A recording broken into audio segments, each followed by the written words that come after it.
Laurent. Laurent. Oui. T'es où?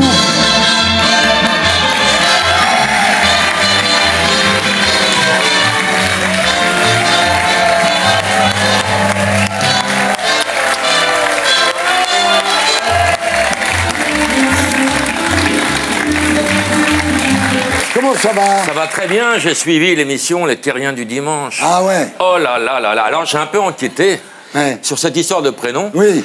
Et j'ai découvert, en fouillant un peu sur Internet, que Éric Zemmour, il s'appelait pas comme ça au départ. Éric, son prénom, c'était Moshe, qui est un vieux prénom juif. Et il s'appelait pas Zemmour, il portait le nom de sa maman. Car à la naissance, son papa avait refusé de le reconnaître, pour des raisons qu'on peut comprendre. Hein. Et sa maman s'appelait Méchant. Et quand il se présentait petit, il disait « Bonjour, moi, Moshe Méchant ». Donc, c'est après.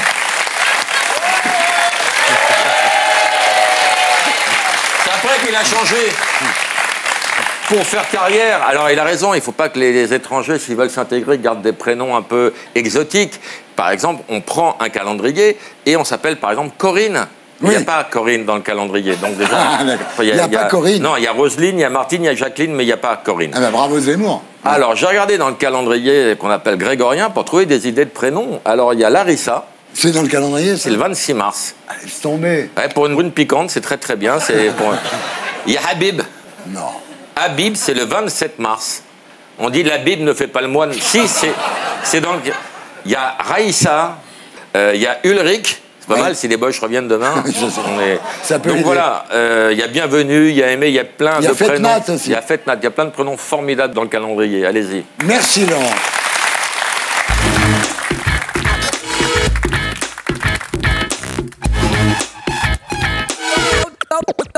Go down.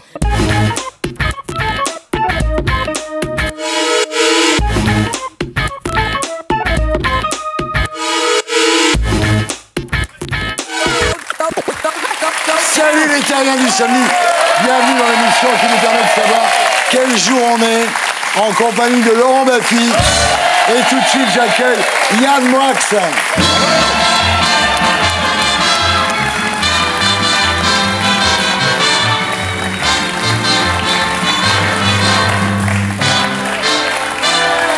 Yann Moix et son Moix d'or. Mais avant de décerner vos Moix d'or, il y a quand même des raisons de se réjouir. Il n'y a pas que des gens qui vont se faire allumer. Oui, je voudrais féliciter pour une fois dans mon existence Emmanuel Macron. Sur l'affaire Maurice Audin, Emmanuel Macron a considéré qu'en Algérie, il y avait eu des crimes institutionnalisés. Il a reconnu la responsabilité de l'État français dans la disparition et l'assassinat de Maurice Audin en 1957. Et je lui donne un coup de chapeau et non pas un Moix d'or, parce qu'il faut reconnaître que lorsque la mémoire est filtrée, non pas par le regret, mais par la vérité, alors l'histoire peut continuer et peut-être apaiser les esprits. C'est un coup de génie. Il ne faut pas oublier que de 1827, Charles X, à 1962, l'armée française a commis des crimes absolument odieux. Les enfumades, on mettait des gens dans des grottes, on les emmurait, on les étouffait. Une partie de la population algérienne est morte comme ça. Victor Hugo, dans Chose vue, raconte que les soldats français lançaient des enfants sur des baïonnettes, etc., etc. Tout ça fait que Emmanuel Macron a été, pour la première fois depuis qu'il est à l'Élysée, à la hauteur de sa fonction. Et pour cela, il restera peut-être comme un gravillon dans l'histoire, mais dans l'histoire quand même, vous voyez ce que je veux dire. Est-ce que vous pensez que le président Bouteflika a présenté des excuses pour le sort réservé aux harkis, par exemple, qui ont été enduits de miel avant d'être donnés aux abeilles? C'est pas si vous voulez, on joue pas je te tiens, tu me tiens par la barbichette, même s'il y a beaucoup de barbus là-bas. Et c'est un problème algérien. Je crois que la guerre d'Algérie est peut-être terminée depuis que Emmanuel Macron a reconnu que l'État français s'était comporté comme un criminel. D'accord. Bon, on va pas lancer la discussion puisque c'est l'heure des récompenses qui peuvent faire mal. C'est l'heure des Moix d'or.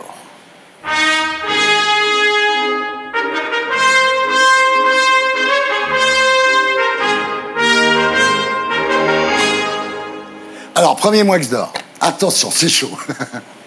Gérard Collomb. Ah oui?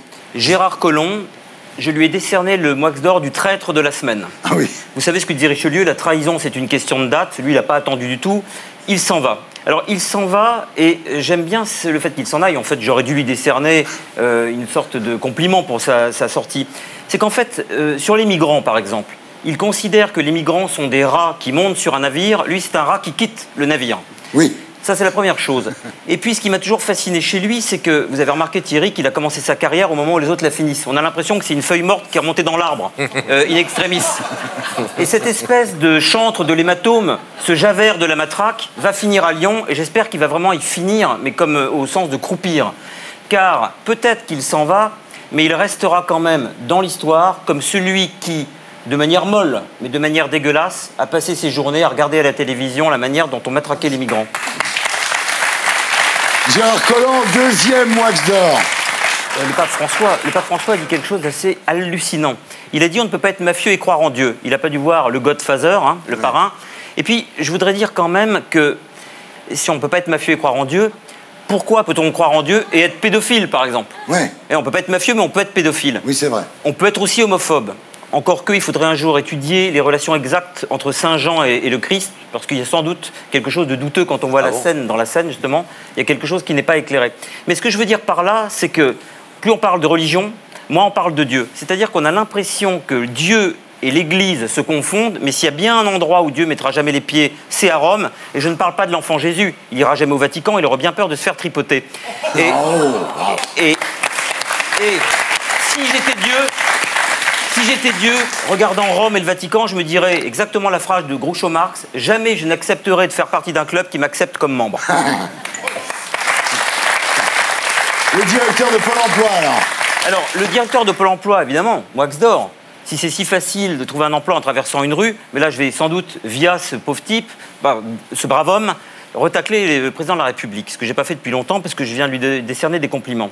C'est-à-dire qu'on a affaire à un président de la République qui, effectivement, n'a eu qu'une rue à traverser pour trouver un emploi, c'est-à-dire qu'entre grosso modo et Sciences Po et l'Élysée, il n'a rien traversé. Pas de traversée du désert, ni même de bac à sable, pas de traversée de l'Atlantique, pas de traversée de quoi que ce soit. Et je dirais que Macron n'a même pas traversé les années, il a 40 ans. Donc il n'a ni traversé l'espace, ni traversé le temps, mais il va donner des leçons de traversée de rue. Ouais, bravo. Et le dernier, c'est la mort.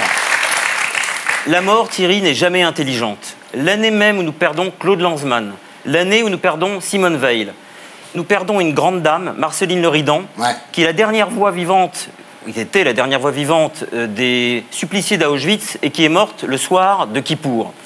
Cette femme, Marceline Leridan, a été déportée à Auschwitz parce qu'un petit ramasseur de noisettes n'avait pas été suffisamment payé. Elle a retrouvé, il y a quelques années, la lettre de dénonciation à la Gestapo. Donc vous voyez à quel point quelques noisettes peuvent faire basculer une famille entière dans l'oubli, et même dans l'oubli au carré, car les premiers révisionnistes de l'histoire, c'était les nazis. À mesure qu'ils détruisaient, ils voulaient détruire la destruction pour qu'il ne reste non pas seulement plus de présence juive sur la terre, mais plus de souvenirs de présence juive sur la terre. Et je pense que, d'une certaine manière, il faudra, avant que la Shoah tombe dans l'oubli, parce que tous les grands événements tombent dans l'oubli, qu'on puisse édicter un jour un chant, comme l'Iliade ou l'Odyssée, car la guerre de Troie, si elle a lieu aujourd'hui, tous les jours, c'est grâce au chant d'Homère. Il faudra trouver donc un moyen de ressusciter tous ces morts par un long poème qui pourra détruire l'oubli à coups de génie, de prosodie, peut-être de poésie. Il y a quand même le film de Claude Lanzmann. Shoah reste comme un très grand film. D'ailleurs, les gens pensent que c'est un documentaire. Il a fallu un génie de la mise en scène pour pouvoir faire Shoah. Car se mettre en scène soi-même, avoir la préscience qu'un champ où on faisait un camp de concentration appartenait à un paysan est une sorte de... C'est extraordinaire d'avoir senti qu'il n'y avait pas de champ situé dans le cosmos, qu'à Auschwitz, c'était bien situé dans un village précis. Et bien sûr, aujourd'hui, quand on va visiter le village polonais de Ostrecim, les gens vous disent « Vous avez vu la forteresse du XIe siècle ?» Mais non, le lieu est contaminé jusqu'à la fin des temps par cette horreur venue de nulle part, mais qui reste inscrite dans les gènes de l'humanité. C'est un Tchernobyl nazi. C'est un Tchernobyl nazi, et c'est vrai que la terre là-bas est contaminée, et les particules de nazisme ne s'enfuiront pas sous prétexte qu'avant Auschwitz avait lieu un village qui s'appelait Ostrecim. Le problème de la Shoah, c'est que c'est un trou noir qui aspire jusqu'à la fin des temps toutes les bribes que l'histoire viendra essayer de poser dessus. Et maintenant, c'est l'heure du débat de la semaine. C'est la battle.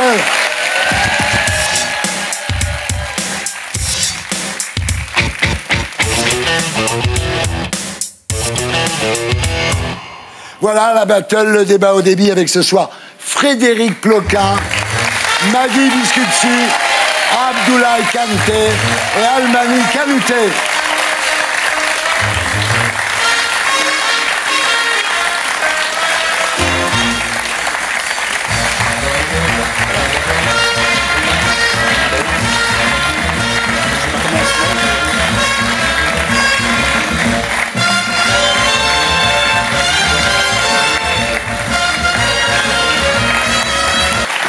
Frédéric Ploquin, bonsoir. Bonsoir. Alors, vous êtes journaliste d'investigation, spécialisé dans la police et le banditisme, et vous publiez chez Albin Michel « La peur a changé de camp ». Bienvenue parmi nous, Frédéric. Merci. Maggie Biskuitski, bonsoir. Bonsoir. Vous êtes policière à la BAC des Yvelines, dans une brigade de nuit, et présidente de l'association Mobilisation des policiers en colère, que vous avez fondée en 2007. Faites partie des nombreux policiers qui témoignent dans le livre de Frédéric Ploquin. Bienvenue parmi nous. Abdoulaye Kanouté, bonsoir. Vous êtes policier également, ancien des stupes dans le 93 et ancien îlotier à l'époque de la police de proximité. Vous êtes aujourd'hui à la direction de la coopération internationale. Bienvenue parmi nous.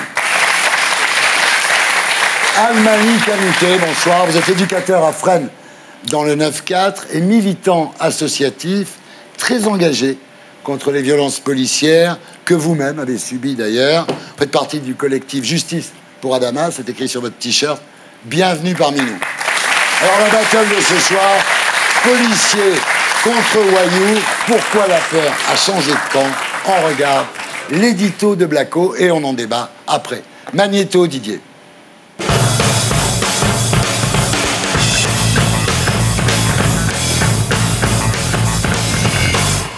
En intitulant son livre « La peur a changé de camp », Frédéric Ploquin s'est inspiré du slogan martelé par les syndicats de police après le lynchage d'une policière à Champigny le soir de la Saint-Sylvestre. La peur doit changer de camp, la peur elle ne doit pas être du côté des policiers, la peur elle doit être du côté des délinquants. Selon le ministère de l'Intérieur, les violences contre les forces de l'ordre ont doublé ces 15 dernières années. Mais au-delà des statistiques, certaines images ont frappé les esprits. Il y a eu le lynchage de Champigny,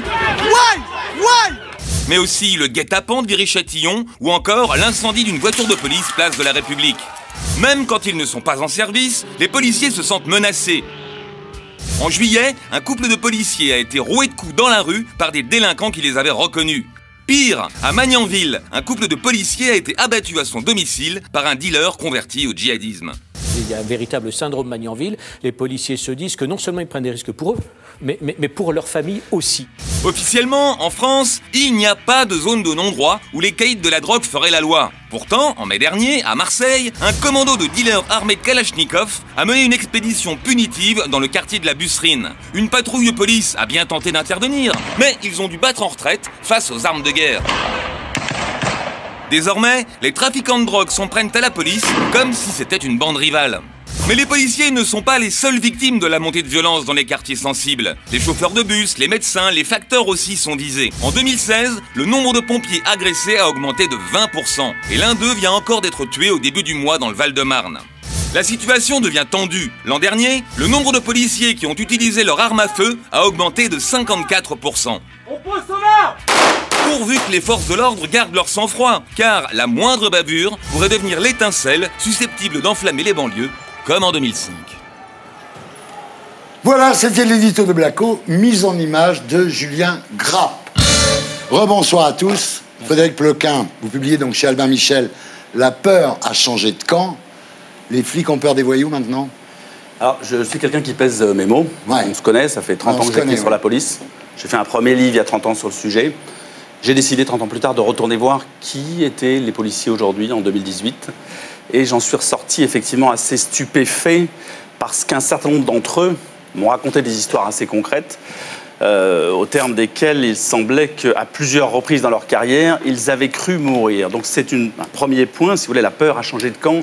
dans la mesure où, dans un certain nombre de quartiers, le rapport de force s'est inversé et ce sont maintenant les policiers qui partent en courant assez régulièrement. Mais les policiers n'ont pas peur des grands voyous. Ce dont les policiers ont peur, ce sont des petits caïds, des petites frappes, qui n'ont pas peur, eux, de la justice, qui n'ont même aucune idée des peines qu'ils encourent s'ils frappent ou s'ils tabassent ou s'ils entraînent un policier. Ils ont peur de quoi? Des caillassages, des embuscades, des machines à laver qu'on leur jette dessus? Concrètement, le policier dans la rue, effectivement, moi j'ai été surpris de ça. On croit qu'ils prennent juste comme ça quelques pierres, etc., mais c'est boules de pétanque, four à micro-ondes, boîte de conserve, je sais pas, qui explose comme ça, etc. Avec des flics dedans. Voiture incendie, ça c'est encore le stade d'au-dessus.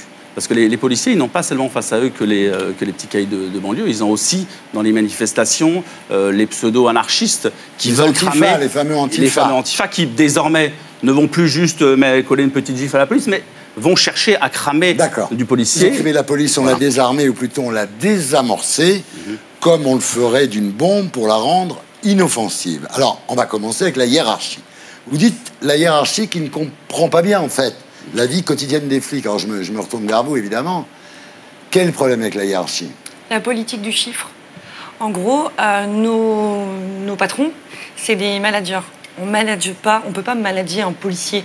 Je veux dire, on travaille qu'avec l'humain. Ce qu'on voit, ce qu'on subit, ce qu'on entend, c'est la misère humaine. Je veux dire, on n'appelle pas la police quand ça va bien. On nous appelle que quand ça va pas, juste avant que la situation explose ou ait explosé. Donc on arrive dans un quotidien très violent, régulièrement, et on perd le sens du métier de policier parce que nos patrons, on va dire, nous managent par cette politique du chiffre. C'est-à-dire, vous n'allez pas dans les cités pour faire les caïds, vous allez faire le gamin qui fume son shit. Vous faites un contrôle routier, etc. Vous allez verbaliser tant de véhicules. Je ne suis pas rentrée dans la police pour faire rentrer de l'argent dans les caisses de l'État. Je suis rentrée dans la police pour arrêter les méchants. Alors c'est dit un peu comme une gamine, mais c'est tellement ça. Et à l'heure actuelle... C'est votre rêve de rentrer dans la police, hein? Oui, c'était un rêve. J'ai plaqué tout. J'avais 26 ans quand je suis rentrée assez tard. J'ai tout plaqué. J'ai quitté ma campagne profonde pour arriver à Paris. Vous étiez assistante de direction, vous êtes rentrée dans la police. C'est quand même rare. C'est ça. Je regrette pas. Je gagne moins bien ma vie qu'avant parce qu'on n'est pas non plus super bien payé. Mais on rentre dans la police pour être utile. Abdoulaye, vous aussi?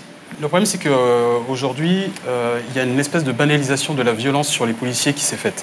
Aujourd'hui, je pense que le mot-clé qui devrait tilter dans l'oreille de certains, c'est le mot respect. Vous vous présentez en uniforme dans un quartier dit difficile, vous vous présentez comme étant représentant de l'État. Vous avez en face de vous un jeune qui, aujourd'hui, n'a plus cette espèce de notion de respect. Donc l'uniforme, pour lui, c'est rien du tout. La hiérarchie se comporte comment? Vous partagez l'avis de Maggie sur la hiérarchie? Le problème, c'est qu'on a un management qui n'est pas adapté à nos prérogatives. Nous sommes là, évidemment, pour répondre aux besoins des concitoyens. Le problème, c'est que si vous voulez une politique du chiffre pour essayer de subvenir aux besoins des citoyens, surtout au niveau quotidien, on ne peut pas fonctionner comme ça. Frédéric? Je pense que les commissaires, on leur a mis la pression sur la tête. Le politique leur a mis la pression sur la tête. À une époque, on les convoquait au tableau en disant toi, tu as de mauvais chiffres, tu vas être muté, toi, tu vas être... etc. Donc, on leur a mis cette pression et ils se sont enfermés dans leur bulle statistique. Ils sont dans leur bureau, ils font des calculs et des comptes toute la journée et ils oublient les hommes. Alors, Almani, pour vous, la police se victimise, hein? Avant de dire que la police se victimise, déjà, j'aimerais revenir sur le fait que, pour être très clair avec vous, que je ne suis pas un voyou, je ne représente pas les voyous. Je représente la société civile. Et le souci, je pense que, pour moi, la peur n'a pas changé de côté. Parce que je pense que si on revient sur les dernières affaires, et notamment je reviens sur 2005, quand il y a eu les révoltes de 2005, Zied Bouna, paix à leur âme, ont fui un contrôle d'identité jusqu'à se mettre en danger, puisque nous connaissons dans quelles conditions ils ont perdu la vie. Après cela, vous avez un cas très récent, paix à son âme aussi, Adama Traoré, n'aurait pas fait demi-tour avec son vélo si il n'avait pas aperçu des gendarmes qui avaient l'habitude d'agir avec une certaine répression et non pas prendre la fuite parce qu'il avait quelque chose à se reprocher, puisqu'on a trop tendance, encore aujourd'hui, à faire passer les différentes victimes de violences policières, et dont ceux qui en perdent la vie, à les faire passer pour des délinquants ou des voyous. Ce qui n'est pas le cas. Mais c'est devenu une habitude pour noyer le poisson. Maintenant, moi, j'aimerais revenir sur une certaine réalité, puisqu'on nous parle de zone de non-droit, on nous parle de police qui a peur d'agir. J'aimerais qu'on puisse me citer des exemples concrets de policiers qui, aujourd'hui, ne peuvent pas agir et intervenir dans des quartiers, et des policiers qui prennent la fuite lorsqu'ils sont face à des jeunes. Bon, la plupart du temps, c'est vrai que moi, quand j'affirme ça, que la peur a changé de camp, c'est vrai que je ne suis pas allé interviewer les jeunes dans les quartiers. Pour ce livre-là... Pas que les jeunes. Non, je suis pas... C'était pas l'objectif de ce livre. Je suis allé interroger des policiers et je l'écris parce que je trouve que c'est important que la société le sache. Je l'affirme encore aujourd'hui, sur les dizaines de policiers que j'ai rencontrés, un certain nombre, beaucoup, ont eu cette phrase qui est venue et ensuite ils m'ont montré des images. J'ai vu des images, moi, de chasse. J'ai vu des images, notamment à Marseille, où on a une vingtaine de scooters qui pourchassent une voiture de police et le policier en panique essaie de conduire dans tous les sens. Je l'ai vu de mes propres yeux. Mais encore une fois, c'est là où il peut y avoir malentendu entre nous, c'est que là, je ne parle pas que des caïds de cité, je parle du terrorisme aussi. Et que le terrorisme qui frappe la France depuis 2015 a profondément changé la donne, a profondément changé la mentalité des policiers. Dès lors qu'il y a eu Manéanville, donc deux policiers, un couple de policiers tués à leur domicile, la donne au quotidien pour les policiers français a complètement changé. On les a suréquipés, ils partent au boulot avec des tonnes de matériel sur le dos, ils se baladent avec leur arme en permanence, ils vont faire les courses avec leur arme. Donc la peur a effectivement changé de camp, mais pas... Ziad Bouna, vous vous souvenez de l'âge qu'ils avaient? C'est pas eux qui font peur aux policiers, c'est pas ça. Maggie, on parlait de Magnanville. Vous y étiez la nuit du double assassinat. Oui, c'est un très mauvais souvenir. Je l'ai vécu sur les ondes. Dans mon équipe, il y avait l'ancien beau-frère de Jean-Baptiste. On avait l'ex-femme à Jean-Baptiste au téléphone. Enfin, c'était très, très compliqué à gérer. C'est là qu'on se rend compte qu'effectivement, le terrorisme... Les terroristes à l'heure actuelle, une des cibles sont les journalistes, mais aussi la police nationale. Là, concrètement, on est venu tuer un couple juste parce qu'ils représentent et parce qu'ils sont policiers. Il n'y a rien d'autre. Donc forcément, nous, policiers de France, on a peur. On a peur. C'est vrai que vous dormez avec une arme sous votre matelas? Pas sur mon matelas, mais moi, je suis célibataire sans enfant. En plus, je m'expose médiatiquement par rapport à l'association, etc. Mon arme est dans ma chambre, oui. Et j'ai pas peur ni honte de le dire.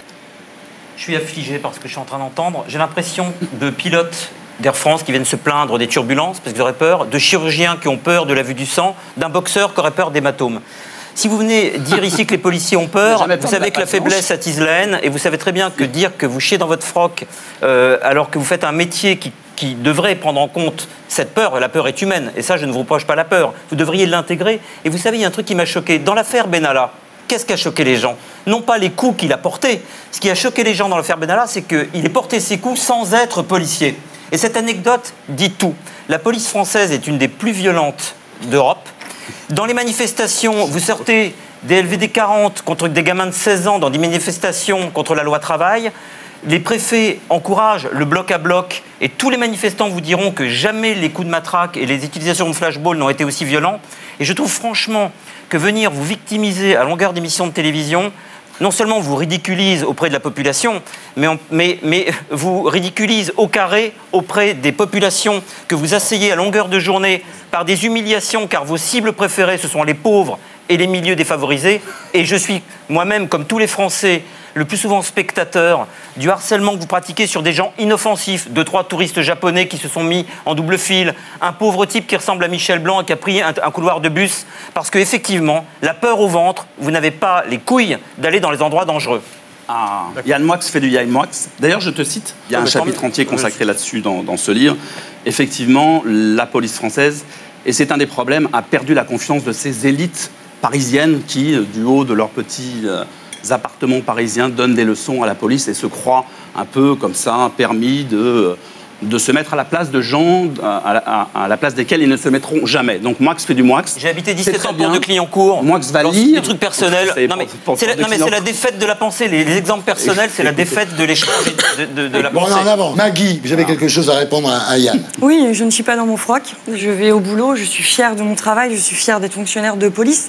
Effectivement, Yann Moix fait Yann Moix. J'attends toujours le reportage sur les violences des CRS où ça devait faire le Il a buzz. fait des reportages à Calais, moi. Oui, voilà. J'attends toujours les violences. Donc, on l'attend.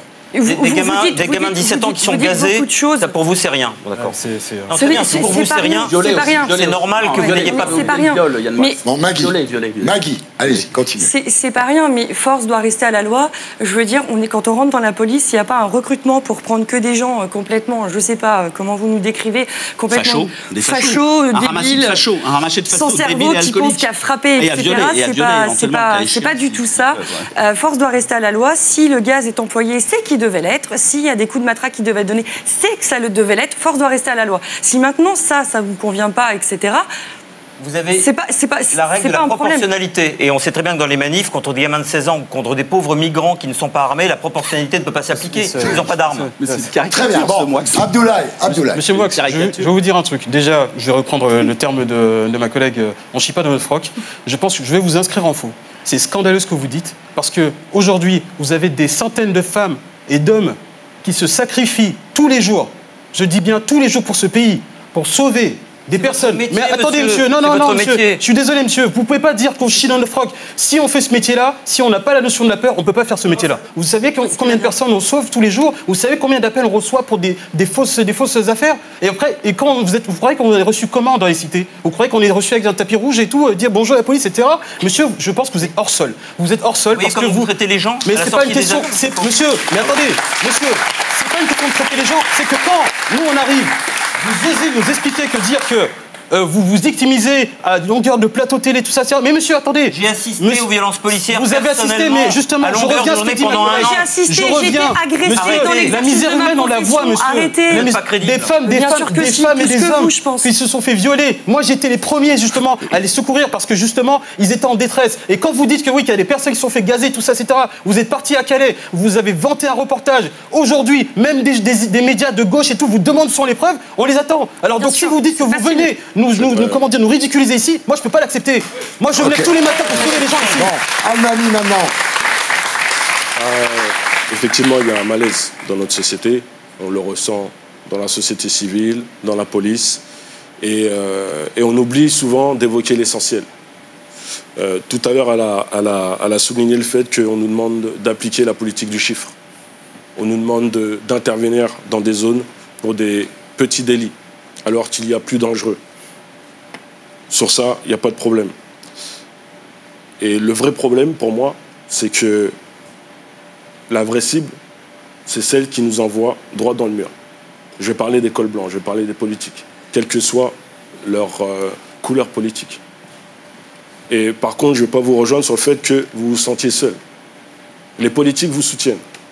Vous avez un corps syndical. Société civile, pas de syndicat. Je dirais pratiquement aucun politique ne nous soutient quand on subit. Et donc, ceux qui sont vraiment enfermés dans cette condition de peur, qui, par la peur, finissent par commettre des incivilités, c'est la société civile. Nous n'avons pas d'armes, nous n'avons pas de gaz, nous n'avons pas de gilet pare-balles, nous n'avons pas de casque, nous n'avons pas de bouclier, nous n'avons pas de véhicules blindés. Et je ne peux pas laisser dire que quand les policiers interviennent, interviennent avec un tapis rouge et autres. C'est normal qu'ils n'aient pas de tapis rouge. C'est la réalité. Non, mais c'est normal qu'ils n'aient pas de tapis rouge. C'est normal. Parce qu'ils n'agissent avec aucune courtoisie quand ils viennent interpeller. C'est souvent, ils interviennent en venant défoncer des portes. L'usage des armes à feu. On vous autorise aujourd'hui à tuer en toute impunité. Alors, vous dites au sujet des violences, c'est le seul moyen d'exister pour des citoyens abusés par la police. Aujourd'hui, c'est soit l'oubli, soit la violence. Il n'y a rien entre ces deux mondes, dites-vous. Oui, pour moi, je parle souvent de légitime défense. Oui. Mais aujourd'hui, je suis désolé, mais je dois évoquer le fait que nous sommes obligés de rentrer dans une légitime révolte. On nous parle d'émeutes. Non, c'est de la révolte. Les gens, malheureusement, avec la peur, l'émotion prend le dessus. Certains vont agir avec raison et d'autres non. Donc, à un moment donné, il faut prendre le temps d'écouter, comme on peut entendre et écouter des policiers dans un mal-être. Effectivement, on entend le nombre de suicides au sein de la police, mais ce n'est pas la société civile le problème. Ce n'est pas nous qui créons leurs mauvaises conditions de travail. Ce ne sont pas nous, ce sont les politiques. Et les vrais responsables, ce sont les politiques. Socialement parlant, les politiques ont déserté leur rôle à ce niveau-là. Il y a des associations qui, aujourd'hui, s'organisent entre habitants pour occuper la place des dealers, par exemple. C'est ce qui... Certains se font menacer, mais d'autres ne se font pas menacer. J'aimerais bien qu'il y ait des reportages sur ces associations-là et ces citoyens qui ont le courage, qui ont aujourd'hui plus de courage. On continue, excusez-moi. La dernière chose, c'est que vous mettez en cause dans votre livre, Frédéric, le pouvoir judiciaire qui banalise la violence contre les policiers. Finalement, dites-vous, caillasser un flic, c'est moins puni qu'un excès de vitesse. Et il y a des procureurs, à Bobigny notamment, qui sont anti-flics finalement. Dans ce pays, moi, ce qui m'a frappé, c'est que les policiers craignent le jugement sur eux des juges, et j'ai l'impression que dans ce pays, du coup, ça marche que sur une patte, la sécurité. C'est-à-dire qu'en gros, on a énormément de magistrats qui sont dans la suspicion, qui suspectent les policiers, alors que théoriquement, dans un pays, dans une démocratie normale, on aimerait que tout le monde marche main dans la main. Et je pense qu'il y aurait de bien meilleurs résultats et que ça fonctionnerait bien mieux si juges et policiers n'avaient pas l'impression de travailler les uns contre les autres. Or, c'est ce qui se passe partout. Vous arrêtez des délinquants et 15 jours après, vous les revoyez dans la rue, en gros, c'est ça. C'est ça. En fait, je pense que tout ce qui se passe actuellement dans les journaux, combien de fois vous ouvrez votre journal télévisé et vous entendez un récidiviste, un multirécidiviste, il faut savoir qu'en France, la récidive n'existe pas réellement, au sens France du terme. C'est-à-dire que pour que vous soyez récidiviste, il faut que vous ayez commis la même infraction. C'est-à-dire que si vous volez, si vous violez, si vous tuez, vous n'êtes pas récidiviste. Et en plus, à l'heure actuelle, ce qui pose problème, parce qu'il y a une délinquance juvénile actuellement en France qui est régie par une ordonnance de 1945. Et j'aimerais aussi une chose qui est très importante, c'est qu'on montre la police, mais on ne l'explique pas, on ne la défend pas et on ne la vend pas. J'ai connu des policiers, je ne vais pas dire bons policiers, mais j'ai connu des policiers qui étaient dans la proximité, qui étaient dans un code déontologique respectable, puisqu'ils respectaient le citoyen. Aujourd'hui, j'aperçois de plus en plus de policiers qui agissent comme ils ont envie d'agir, puisqu'ils ont un permis de tuer, un droit de tuer aujourd'hui. Voilà. Mais je suis désolé de le dire, aujourd'hui, tant que les impunités continueront à s'accentuer, rien ne s'arrangera en fait. Frédéric Floquin, merci d'avoir été avec nous. Maggie Piscuzzi, merci d'avoir été avec nous. Abdoulaye Kanté, merci d'avoir été avec nous. Almami Kanouté, merci d'avoir été avec nous. Yann, on se voit la semaine prochaine. Et nous, on se retrouve après la pub pour la suite des Terriens du samedi. À tout de suite.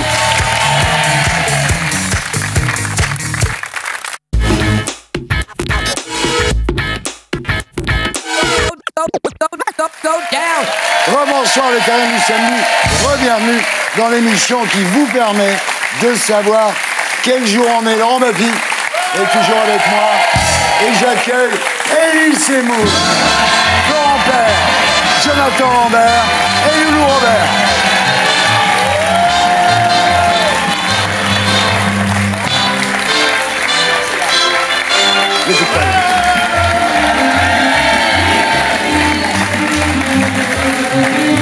Alors bonsoir à tous. Merci d'être là. Tu aimes bien cette musique, hein? Ouais, j'adore. Je dirais une comédie musicale. Exactement. En fait. On aurait dû descendre en claquette. Tu veux le refaire? J'aimerais bien. Ouais. Allez, vas-y. Juste en claquette. Juste en claquette. Attention, Emma.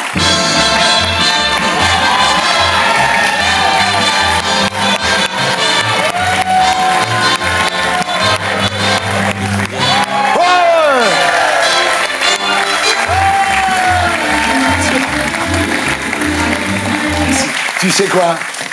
Jusqu'à présent, c'est toi qui l'as le mieux descendu. Mais je crois. Ce sera malheureusement coupé au montage, à moins qu'une maquilleuse ait eu la gentillesse de filmer ça dans les loges. Oui, pour nous faire plaisir. Alors, Elie, vous vous définissez sur Twitter comme humoriste, chantiste, acteuriste, twitteriste, fleuriste ou apicultiste. C'est ça, voilà. Alors ce soir, je reçois le chantiste et le fleuriste. Exactement. On est bien d'accord? Ouais. Pas les juifs. Non. Non. Ah non.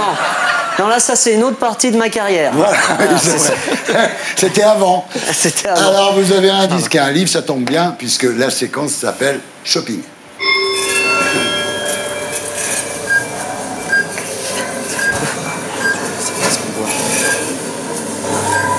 Alors, ce qui est dingue, c'est que tout à l'heure, j'avais Johan Sfar dans l'émission, et il nous a raconté qu'il s'était mis à dessiner comme un fou quand sa mère était morte. Ah, je et peux vous comprendre. avez décidé de devenir humoriste quand votre mère est morte. Oui, d'ailleurs, je conseille à tous ceux qui nous écoutent, éventuellement, ceux qui ont des décès dans leur famille, de se lancer dans une carrière artistique. Non, je plaisante. De provoquer.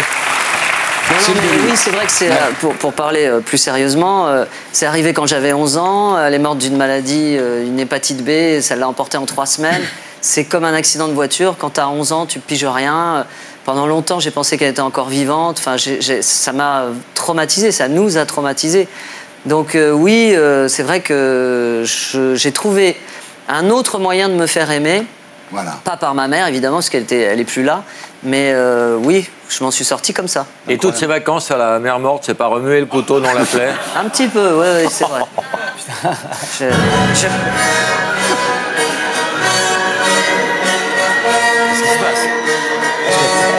Vous savez ce que disait Woody Allen? Quand j'entends Wagner, j'ai envie d'envahir la Pologne. Et vous êtes allé au festival Wagner. Ah, j'adore. Cet été à Bayreuth. En fait, on peut dire qu'il y a, pour les musulmans, il y a la Mecque, et pour les nazis, il y a... Bayreuth, en fait, non, j'explique aux gens. Moi, je suis fan d'opéra, j'adore la musique classique, j'adore ressentir des émotions fortes, et j'en ressens avec Wagner.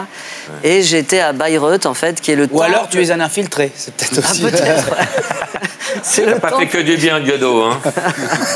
Je vais te demander de te taire, Laurent Baffy? Oui.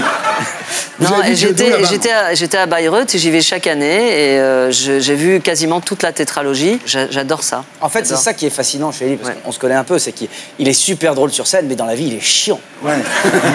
Le mec, il t'emmène voir Wagner. Toi, oui, non, en connaissance de cause. De ta vie privée, parce qu'on en a parlé la dernière fois. Je suis encore plus chiant Jonathan qui me dit ça. Ouais. C'est ce petit notaire qui vient de m'insulter. J'avais ce petit monsieur procédurier.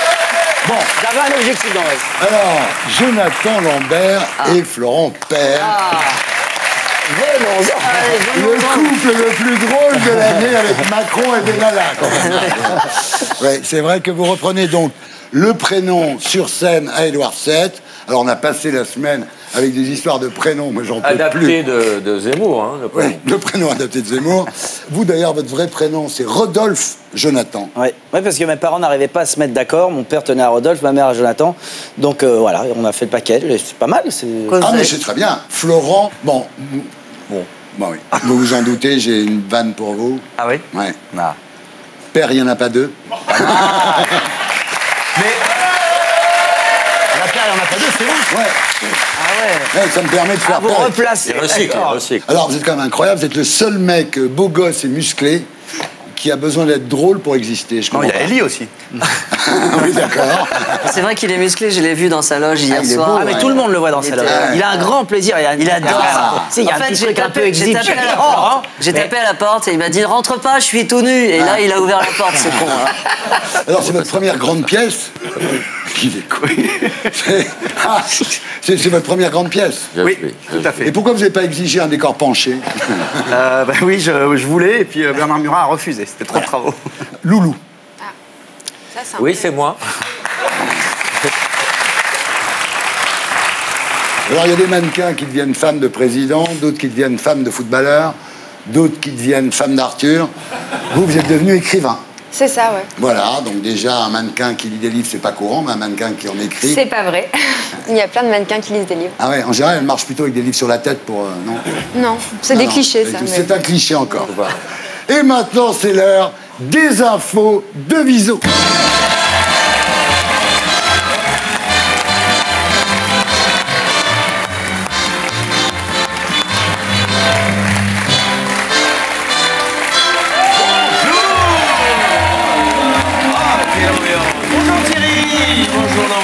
Bonjour à tous. Comment ça va? Mais c'est à vous que je le demande, on a passé une semaine tranquille, tu vois. Ouais, super. Bah, ça fait plaisir, on y va tout de suite. Allons-y.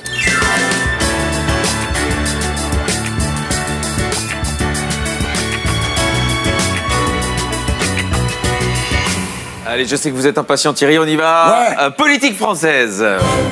L'info de la semaine, Gérard Collomb, candidat à la mairie de Lyon en 2020. Gérard Collomb, qu'on appelle le Bouteflika lyonnais. Alors, c'est vrai, c'est fou. Alors, je sais qu'on est en manque d'EHPAD en France, mais de là à réquisitionner le bâtiment de la mairie de Lyon, ça m'a vraiment surpris.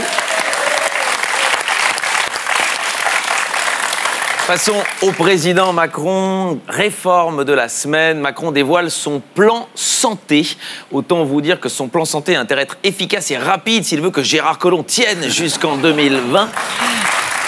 L'une des grandes propositions du plan de santé, c'est de donner des notes aux hôpitaux, faire une sorte de TripAdvisor de l'hôpital. Alors j'ai déjà un petit aperçu de ce que ça pourrait donner. Par exemple, la page du CHU de Reims. Alors est-ce que c'est bien? On va avoir un premier commentaire de quelqu'un qui a été, Vincent Lambert, qui apparemment n'a pas encore terminé d'écrire son commentaire. On attend avec impatience. De la santé à l'éducation. Éducation nationale, Blanquer annonce la suppression de 1800 postes en 2019. Vouloir lutter contre le chômage en supprimant des postes à tour de bras, est-ce que c'est pas un peu lutter contre les pointes sèches et les cheveux cassants en commençant une chimio? On en est un peu là.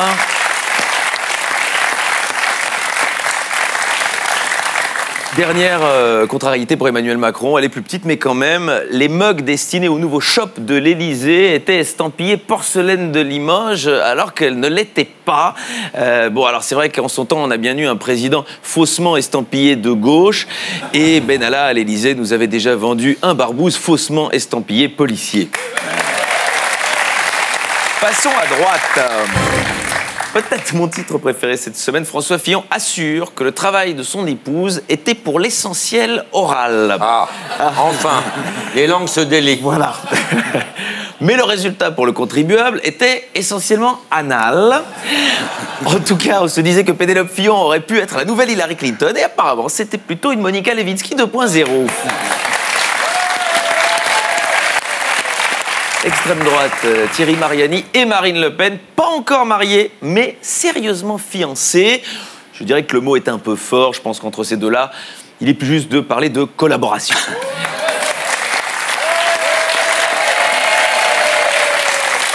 International.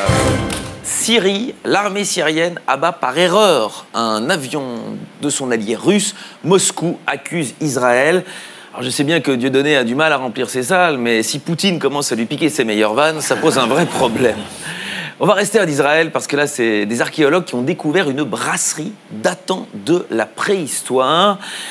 Et dire que moi, j'étais convaincu que l'invention de la brasserie datait de 1664, bah oui, mais non, on est tous un petit peu comme ça. En tout cas, ça résout, je pense, le conflit israélo-palestinien, puisque s'il y avait une brasserie, c'est que la terre promise, elle était belge. Alors foutez-moi tous le camp et puis c'était... D'une religion à l'autre, le Dalai Lama avait connaissance d'agressions sexuelles commises par des enseignants bouddhistes. Alors voilà, ce que là-bas on appelle le gong bang.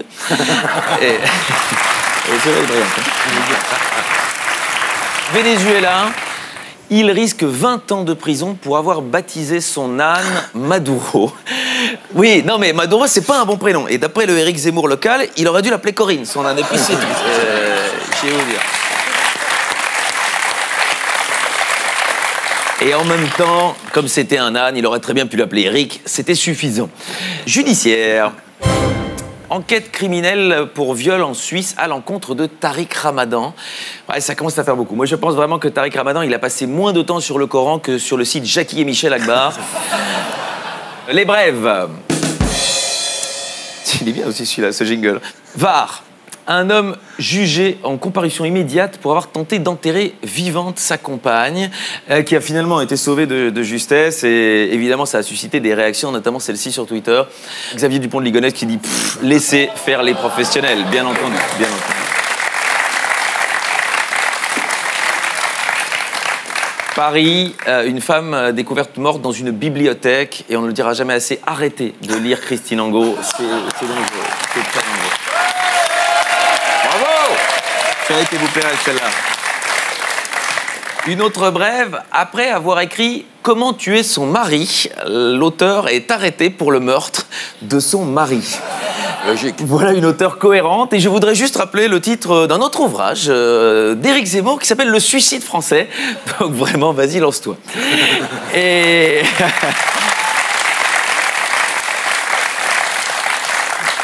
On peut passer à la culture. Ah oui, là c'est vraiment... on sent qu'on monte le niveau. Ça c'est du jingle. C'est pognon, Arte qui nous l'a prêté celui-là. Chaque semaine je propose d'aller voir une exposition et c'est du gros cette semaine, c'est Picasso. La période bleue et rose, c'est au musée d'Orsay du 18 septembre au 6 janvier. Pablo Picasso était un Espagnol qui a vécu en France, un petit peu comme Anne Hidalgo, Emmanuel Valls, sauf que lui a été aimé de ses contemporains et a réussi sa vie. D'ailleurs, terrible injustice, sa demande de naturalisation française à l'époque avait été refusée, tout comme celle d'un autre grand maître, Maître Gims, à qui on a refusé aussi.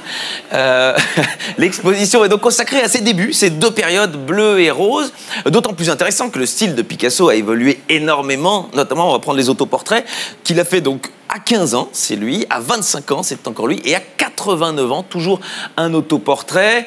Alors, on va pas se mentir, il ferait douter Darwin lui-même quant à la théorie de l'évolution.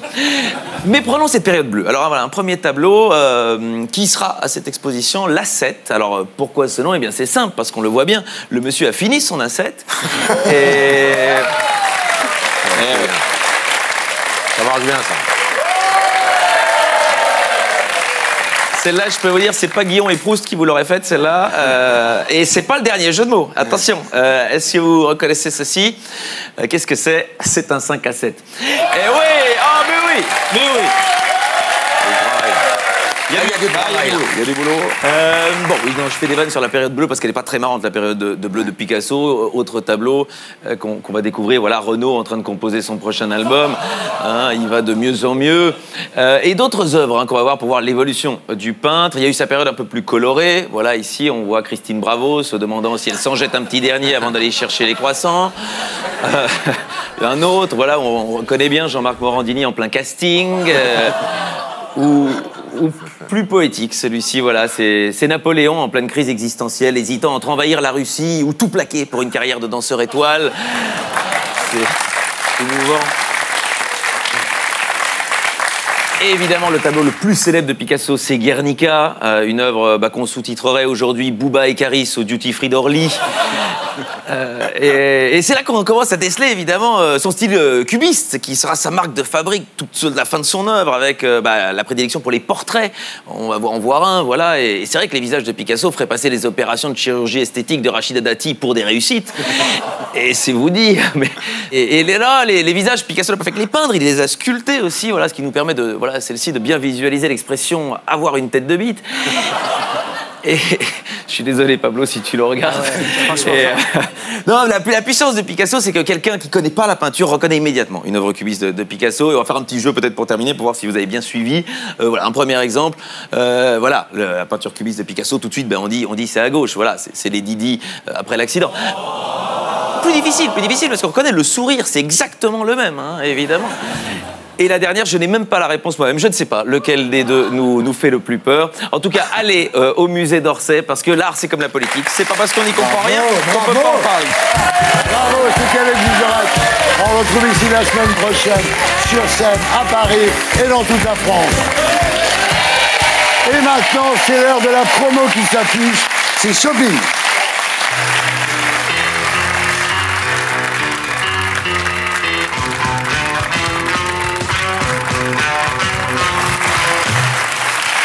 Alors un artiste, c'est aussi un code barre.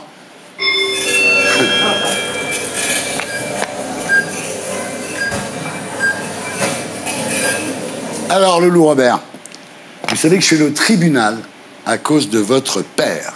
Ah, c'est chouette. Votre père, Denis Robert, journaliste, bonne nouvelle, lanceur d'alerte, avait sorti l'affaire Clearstream. À l'époque, je l'avais reçu dans Tout le monde en parle. Et ça m'a valu beaucoup d'emmerdes que je ne regrette pas. On regarde Magnéto Didier. Ça fait quand même 2 ans qu'ils nous pourrissent la vie, quoi. Ouais. Et qu'ils ont pourri ma vie à moi. Ouais, parce que, je veux dire, moi, j'étais au cœur de tout ce bordel, quoi. Et j'ai eu mes téléphones écoutés, j'étais suivi par la DST, j'étais suivi par les officines. Ouais. Voilà, Denis Robert, donc, qui a été effectivement beaucoup emmerdé à l'époque. J'imagine que pour vous, ça devait être épouvantable de voir les huissiers, les flics, etc., non? Ça l'a été, ouais. C'est toujours émouvant de revoir ça. Mais oui, ça l'a été. Ça a été assez dur. Triste époque, vous voulez changer de vie, évidemment. Vous habitez dans l'Est de la France, en plus. Ce qui n'est pas non C'est ça, plus, en hein. plus. En plus. Pour en hein. rajouter, ouais. La double peine. La double C'est ça. peine, exactement. Vous montez à Paris, vos parents rêvent que vous fassiez Sciences Po. Vous vous inscrivez à la fac pour leur faire plaisir, mais vous vous ennuyez. C'est ça, ouais. À Metz, vous aviez déjà un petit peu fait de mannequinat, mais sans suite. Ouais, quand j'avais 16 ans, j'avais été repérée.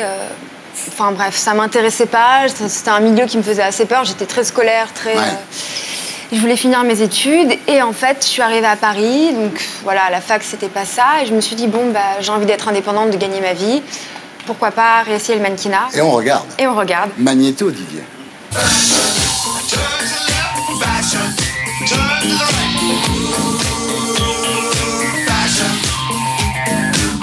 We are the Goon Squad and we're coming to town. Et voilà, Loulou Robert à l'époque où elle était mannequin. Ensuite, faites la une de Vogue. Vous en faites beaucoup des unes de Vogue, non? J'en ai fait quelques-unes, ouais. Non, mais je regrette pas du tout mon expérience de mannequin. Ça m'a fait grandir, ça m'a forgé, c'est un milieu qui est assez dur, voilà, il y a beaucoup de clichés sur lesquels j'essaie de... Ouais, beaucoup, hein, n'est-ce pas? Je pense que nous, on a fait la une de Télépoche. Et là, alors, vous commencez à tenir votre journal. Et en fait, vous vous rendez compte que vous aimez écrire en tenant ce journal de bord, en fait. Ça a commencé, ouais, c'est vrai, j'étais dans l'avion. Et en fait, quand j'ai commencé à écrire, dès les premières lignes, j'ai eu une espèce de bouffée d'air frais, quoi. Oui, souvent. Putain, ça claque, c'est ça en fait. C'est mon rythme, c'est ma musique. Et du coup, je me mets à écrire. Et j'écris Bianca, mon premier roman. Et là, vous en êtes au troisième. Et là, oui, c'est mon troisième roman. Alors, vous auriez pu avoir une carrière beaucoup plus classique, anorexie, drogue, liaison avec Jean-Yves Le Fur, mariage avec un mec riche, et non. Eh ben non. Vous êtes devenu écrivain. Les histoires d'amour finissent mal. Alors, vous publiez donc chez Julliard votre troisième roman. C'est ça.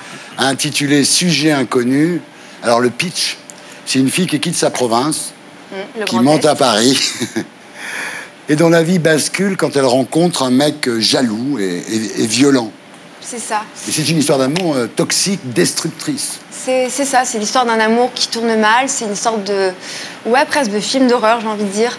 C'est l'histoire de cette jeune fille qui, à 8 ans, se fait la promesse de quitter sa région, ses parents, avec lesquels elle a une relation fusionnelle, qui fait cette promesse à sa peluche et qui se fait la promesse d'un jour aimer en crever. Et en fait, elle va tenir cette promesse. C'est très bien écrit, c'est écrit de façon assez clinique. Je l'ai écrit d'un souffle. Ouais. J'avais besoin, je crois, de sortir cette histoire. Tu l'as vécu? Ah, c'est toujours la question. Mais le roman commence comme ça, un peu. Je parle tout de suite de ça. On va forcément me demander si j'ai vécu cette histoire, si ce cœur était le mien, s'il a fait boum boum comme. Mais en fait, je crois qu'on s'en fout, que la réalité, on s'en fout. C'est l'histoire qui existe. Une très belle histoire, très forte en tous les cas. Et si on se pose la question, ça veut dire que le livre est réussi. Il y a une phrase que j'ai notée, évidemment, on ne va pas lire le livre à la télévision, mais une phrase que j'ai notée. Tu es ma maladie, mon cancer, c'est toi. Tu es le seul à pouvoir m'en guérir. Ouais, c'est ça. Bah ouais, en fait, c'est comme je te frappe et je te caresse. Ouais. Elle a le goût du sang dans la bouche, mais elle aime, quoi, donc elle reste. Dépendance affective, alors. C'est ça, ouais, c'est assez malsain, mais en fait, dans un couple, on est toujours deux. Et c'est vraiment elle, c'est pas une... ou 3 ou 4, comme... C'est encore autre chose. Oui. 4, c'est encore autre chose. Je le referai plus. Continuez.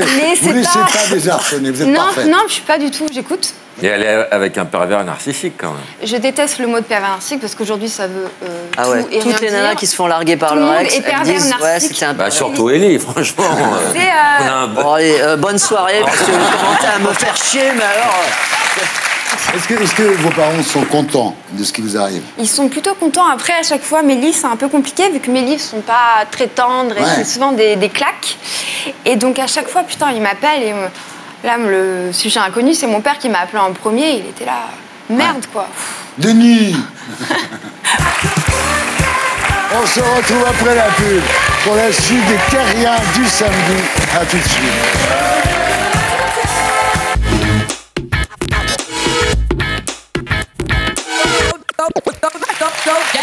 Bonsoir les terriens du samedi. Bienvenue dans l'émission qui vous permet de savoir quel jour on est. En compagnie d'Elie Semoun, de Florent Père, de Jonathan Lambert, de Loulou Robert et de Laurent Baffy. Et maintenant, c'est l'heure de l'Hardy Quiz.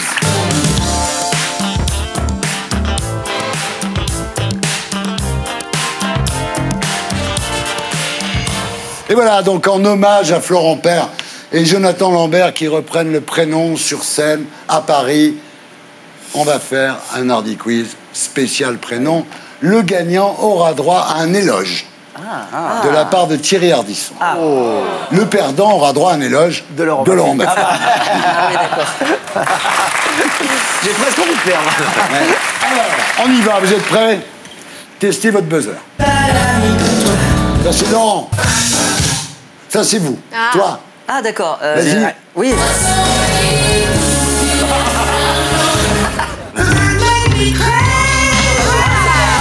Marc, ça me va. Merci. Fashion de beau gosse. Et lui, il a beau gosse. Ok, vous êtes prêts? Ok, on est prêts. Attention, d'après une étude scientifique réalisée par la prestigieuse université de Stanford, quel prénom en moyenne le coefficient intellectuel le plus bas? Jonathan, Élie, Florent ou Loulou? Ah bah. Jonathan. Ouais. C'est vrai? Alors, tous les débiles s'appellent Jonathan. Non, mais beaucoup de Jonathan sont débiles. Oui, bien sûr. Attention. Quel est le vrai prénom du petit Grégory? Kevin, Brandon, Grégory ou Nemo? Grégory, bravo.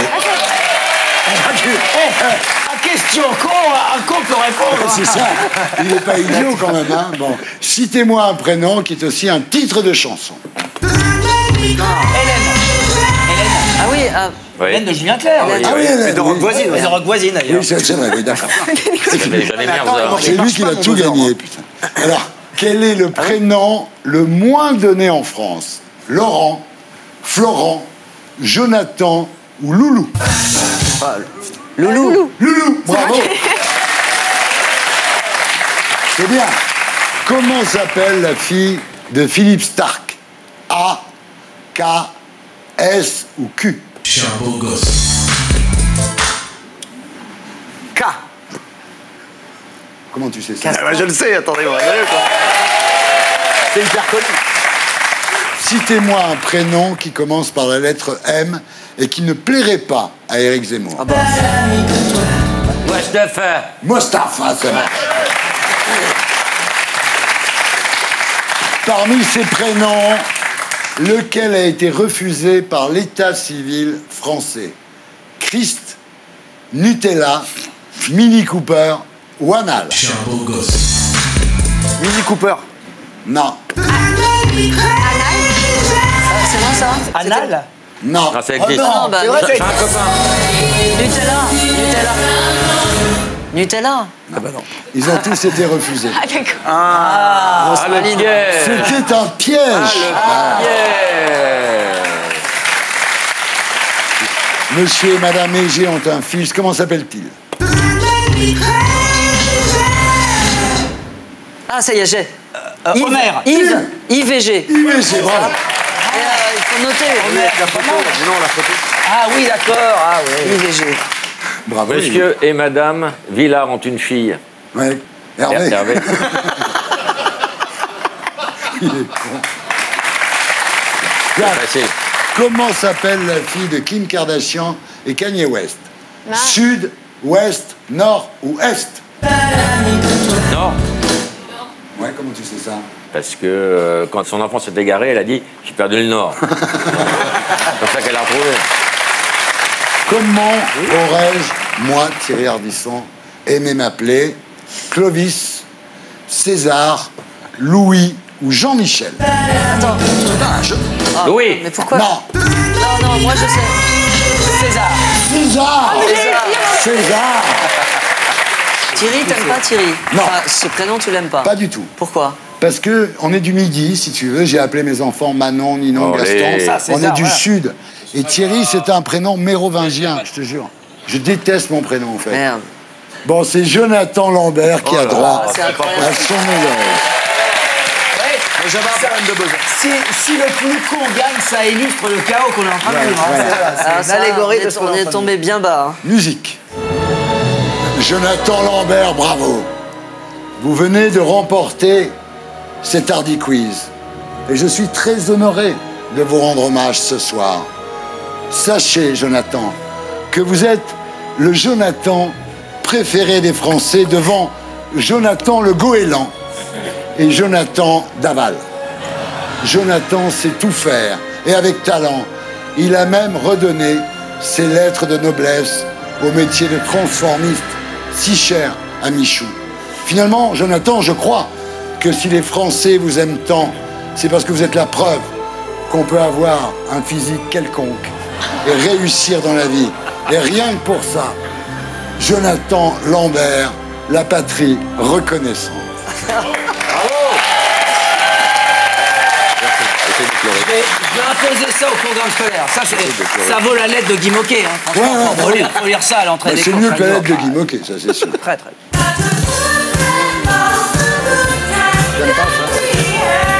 C'est joyeux.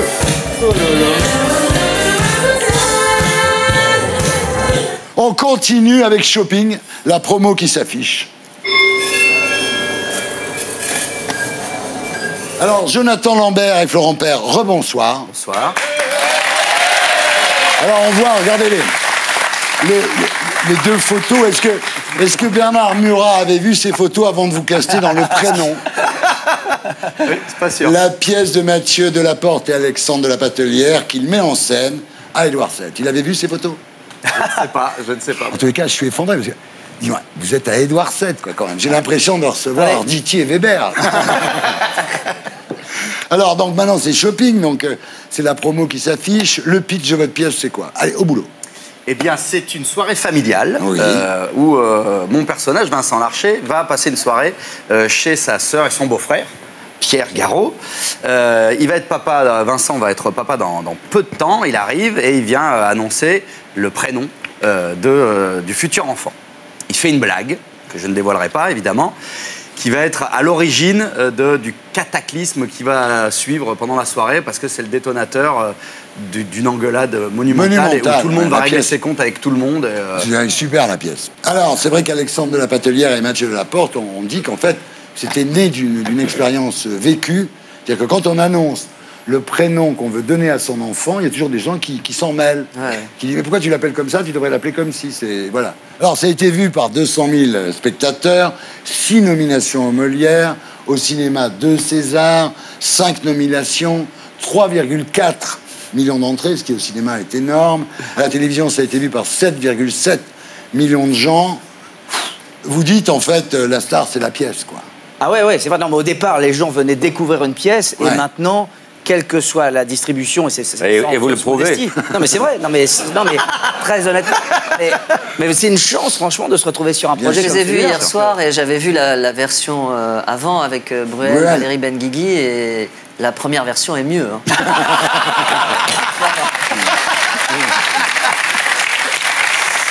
Non, vous dites, Florent, la pièce. Ton album est une merde. C'est une machine de guerre. Une machine de guerre. Ah oui. Franchement, en venant, c'est aussi efficace qu'un one-man show. Enfin, genre, en rire. Après, non, on est d'accord, si ça se plante, c'est de votre faute, on est bien d'accord. Ah oui. Non, mais c'était un pari à la base, il était bourré, il était un pote. Cette pièce est tellement forte qu'elle peut marcher même avec 2 baltringues. C'est un fauteuil pour 2, c'est exactement. Alors, effectivement, c'était plein hier soir, non? C'était plein hier soir. Bah ouais. Non, c'était vachement bien. Et vous faites oublier Patrick Bruel. Mais qui a le droit? Je ne sais pas. Magnéto, Didier. Alors, est-ce que vous avez des idées de prénoms? Oui. Et on en a même une assez précise. Christophe. Non, moins courant. Camille. Bah non, c'est un garçon. Camille, c'est garçon et fille. Et bah moi, c'est garçon et garçon. Lancelot. Non. Thaddée. Non. César. Non. Basile. Non. Igor. Moins russe. Bartholomé. Non. Balthazar. Non. Donne-nous un indice. Non. Eh bien, tu es complètement folle, ma pauvre fille. Pardon, toi. Ça suffit maintenant. Vincent, ça va mal finir là. Alors écoutez... Ah, t'es content, toi? Voilà ce qui se passe quand on choisit ce genre de prénom. Non mais de quoi je me mêle? Mais t'es qui pour me parler sur ce ton? Pierre, excuse-toi. Non mais c'est pas exactement ce qu'il voulait dire. Bon, les profs de français, il sait très bien ce qu'il dit. Parfaitement, moi j'ai le sens des mots et de leur portée. Mais je t'emmerde. J'appelle mon fils comme je veux. Justement, non. Je suis désolée, mais je n'ai pas de cours de prénom à recevoir de quelqu'un qui appelle ses enfants Paula et Myrtille. Stop.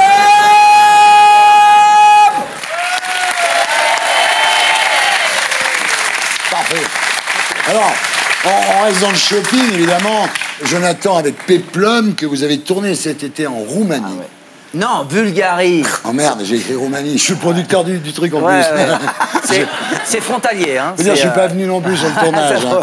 Donc vous êtes avec Elise Moon. Ouais, on était ensemble. Qui jouait une belle crevure, comme il sait si bien les faire. Pompilus, Pompilus. J'ai joué une petite saloperie, c'est vrai. Voilà, on regarde à quoi ça ressemble. Ah, il y a des extraits, c'est drôle. Maître, c'est maintenant que vous allez faire une saloperie? Pas encore, c'est trop tôt, le fruit n'est pas assez mûr. Le fruit? Oui, le fruit, c'est une image. Pour l'instant, j'ai montré patte blanche. Patte blanche? C'est encore une image? Oui! Ah oui, oh, il est bon ce Pompilus. Absolument. Vous voulez encore du pain? Qu'est-ce qui se passe ici? Ça se passe bien ou ça se passe pas bien? Ça se passe pas bien.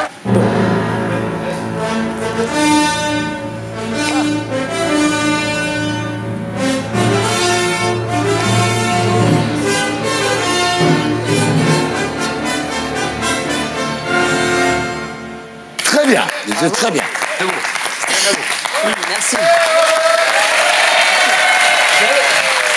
C'est Shopping qui continue.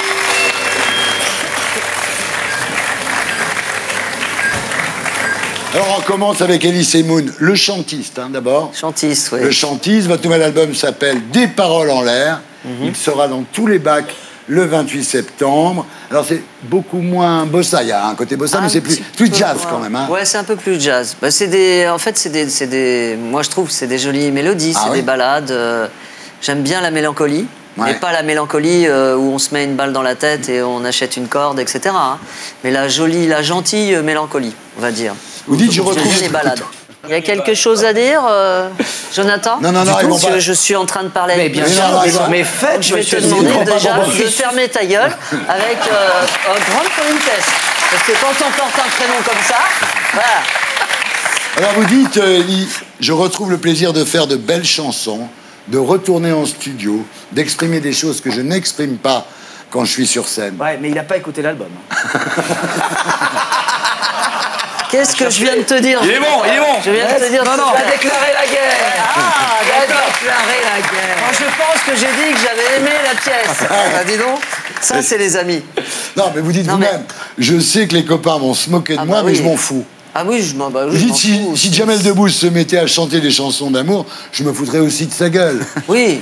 Non mais je le sais, j'en suis à mon 3e album. Ah oui. Et t'avais dit plus jamais au 2e.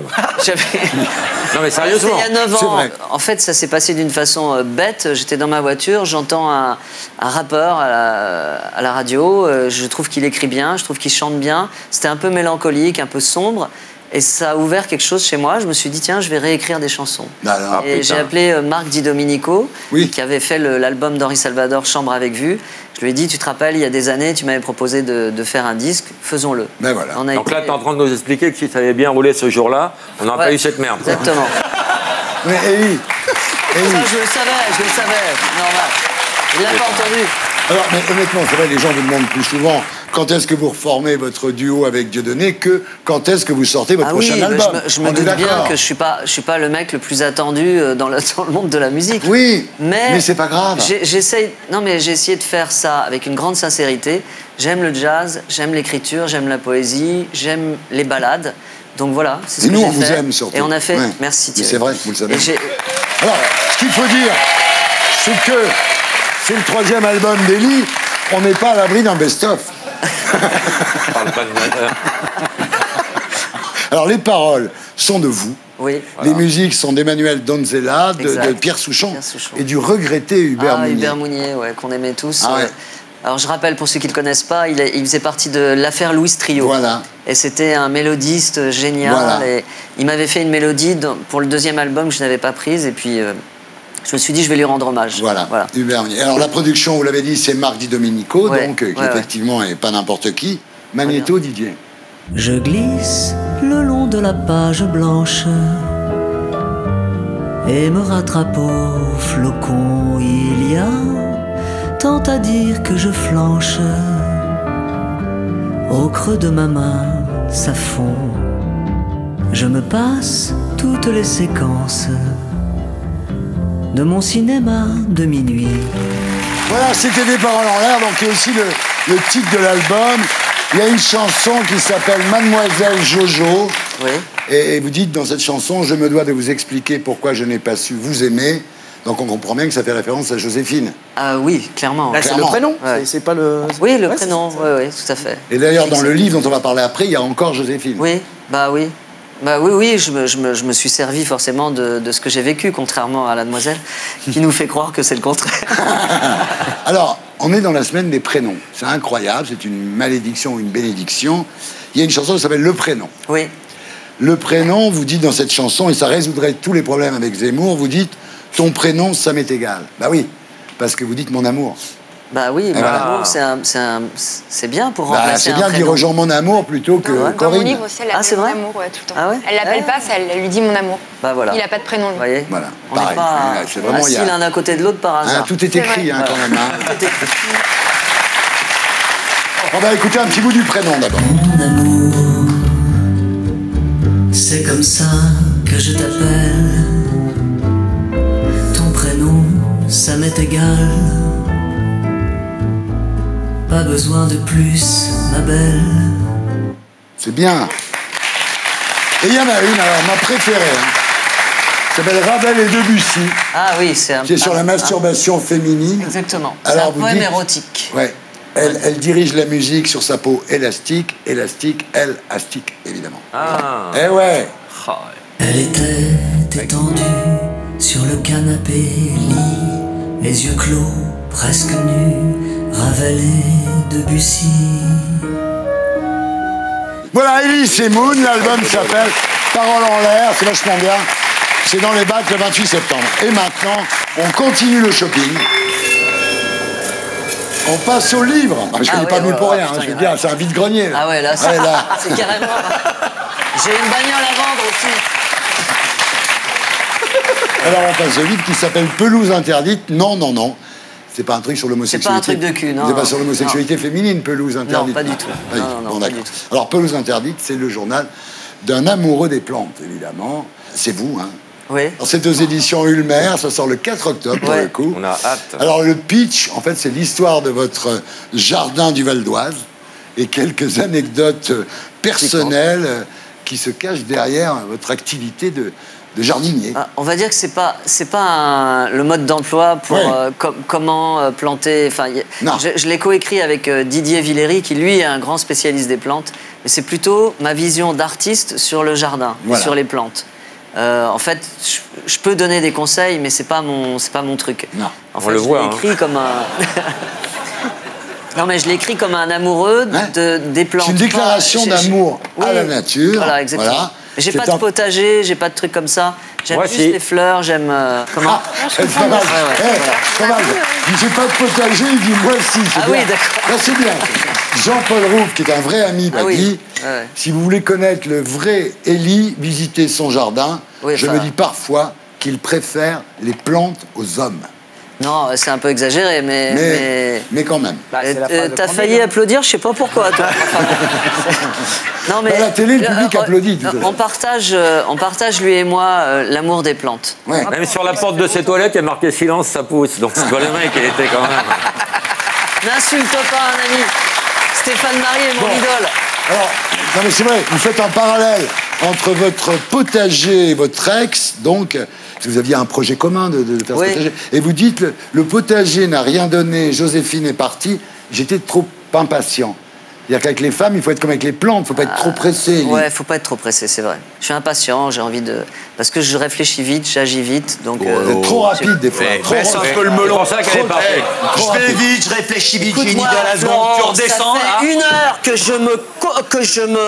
Bon, alors, élément, ça vient plus, Ça fait 1 heure que je me contrôle pour pas te foutre une tarte dans la gueule. Tu n'as rien à faire dans cette émission. Retourne chez Arthur, s'il te plaît. Oh là là là là, oh. C'est comme ça. C'est ça. Très bien. Bon, attention. Non, vous dites que j'aime mettre les mains dans la terre. Je trouve cet échange physique avec le jardin quasi sensuel. C'est vrai. Je caresse les feuilles comme si je caressais une chevelure.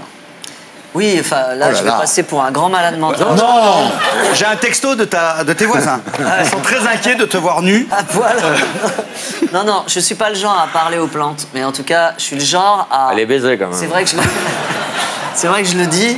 Parfois, même quand il m'arrive malencontreusement de casser une branche ou un truc comme ça, je m'excuse. Bien sûr. Alors, non, le grand ennemi d'Élie, c'est le frelon asiatique. Oh putain. Le frelon asiatique qui tue nos vos abeilles. Non, c'est pas sur ce sujet, parce que là, je suis à cran. Là. Les frelons asiatiques, ils sont vraiment... Ils sont tous dans le 13e pour l'instant. Mais... Voilà, c'est ça. Pour combien de temps? Voilà. Et vous aimez tellement les abeilles que vous êtes fait tatouer une abeille sur l'épaule. Ah oui, c'est vrai. Hein? Oui. Est-ce que vous avez d'autres hobbies qui sont tatoués sur votre corps? Il a une ruche sur l'autre épaule. Alors il essaye de faire rentrer l'abeille comme ça dans la... Il y a un truc que je comprends pas. Si vous Il avez... y en a un paquet que tu comprends pas. Oui, mais là, je veux Enfin, dire... vas-y. Non, mais Élie, si vous avez un passe-temps de retraité, qu'allez-vous faire quand vous serez à la retraite? Bah, je suis obligé de répondre à cette question idiote? Non. D'accord, merci.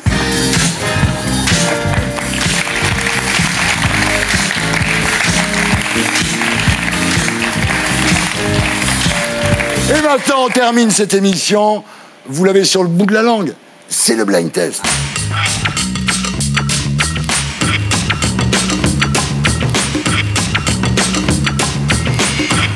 Alors, attention. Thème du blind test de ce soir, les chanteurs et les chanteuses de petite taille. Ok. Merci. Élie Semoun, 1m65. Non. Jonathan Lambert, 1m70. Florent Père, 1m70. N'importe quoi. En hommage à ces 3 hommes de petite taille, nous allons faire un blind test. Small is beautiful. Ah oui, d'accord. Mais d'abord, branchez la guitare. Branchez la guitare, entonez les tambours. Moi, j'accorde ma basse. 1, 2, 3, 4. Voilà, le vainqueur devra célébrer sa victoire comme un joueur de foot qui marque un but. Et la semaine dernière, mon ami Guillaume Canet a célébré la victoire comme Griezmann. Hein. Franchement, il était exceptionnel. Vous êtes prêts? Attention. Emma. Prince. Ouais, qui a dit Prince? Moi, j'étais en train de faire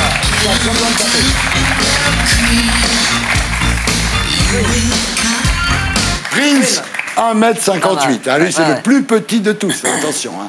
Ah, maintenant, il doit pas mesurer grand-chose. C'est vrai qu'il est mort, le pauvre. Mais je vais te dire... Maintenant, on dit plus 1m58, on dit 35 grammes. Hein, parce que, tu sais quoi, triste, les hein. grands Quelle artistes ne tristesse. meurent jamais, tu verras. Ouais. Bien sûr. Attention, Emma. Pascal, Ouais. non, Jonathan Lambert.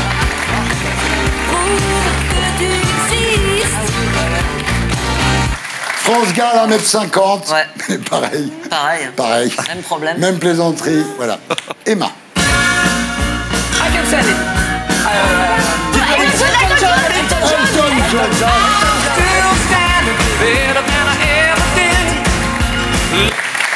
Qui a répondu en premier? Je crois que c'est... On l'accorde aux deux. Très bien. Yes. On l'accorde Très aux bien. deux, voilà. Ça marche. C'est un beau petit couple, hein, c'est sûr. Ouais. Attention, Emma.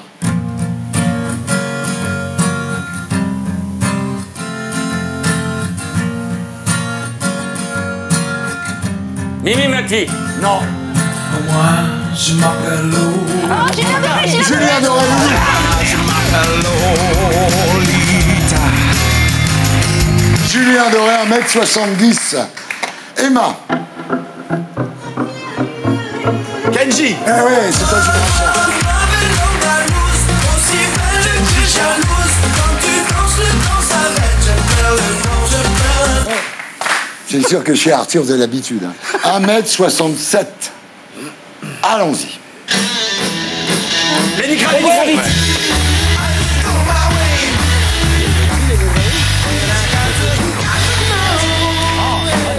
Il sort un nouvel album. Mais il est pas petit, oui. Si. Bah, Lenny Kravitz, il fait 1m70. Hein. Mais il donne l'impression d'être grand en ce moment. Ouais, c'est comme Ellie, quand tu le vois à la télé, tu penses que... Parce que là, par exemple, je suis debout. Ouais.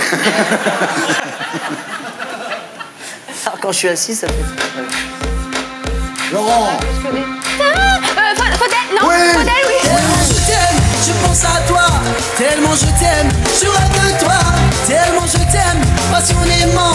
Tellement je t'aime, à la folie. Ah, Loulou prend la tête, laisse tomber. Comment Loulou ça prend la tête. Oh. Ça me fait plaisir, ça, tiens. Ça me fait très plaisir. Attention, maintenant, quelqu'un qui mesure 1m56. Tu m'as dit que j'étais... Sanson. Véronique Sanson.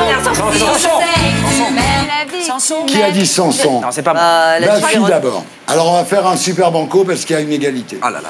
Entre Baffy et Loulou. Ah. Attention, super banco.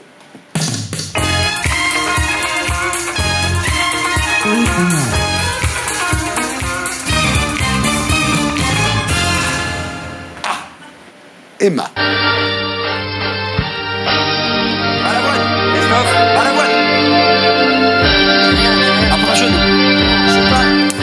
Un grand vaisseau de pierre au milieu de la mer, une salle au trésor, il faudra être le plus fort. Je suis Passepartout du Fort Boyard. Oh là là, Passepartout, 1m02. Et là, tu m'as scotché. Parce que franchement, Passepartout, il fallait le trouver. Hein. Ah ouais. Non, il faut dire qu'à l'époque, j'ai acheté le disque. Et comme mes enfants n'étaient pas sages, je leur mettais ça. Bon, bah, tu vas nous faire une démonstration de joueur de foot qui vient de marquer un but. Je ne regarde pas le foot, moi.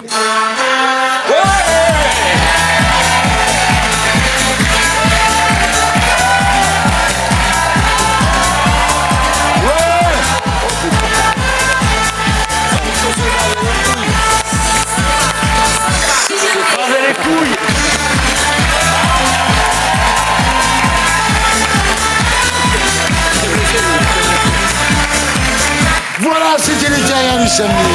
Avec Johan Sfar, Elie Semoun, Laurent Père, Jonathan Lambert, Loulou Robert et Laurent Baffy. Merci à tous ceux qui m'ont aidé à faire cette émission. À demain, 19h, pour les terriens du dimanche, avec le docteur David Kayat.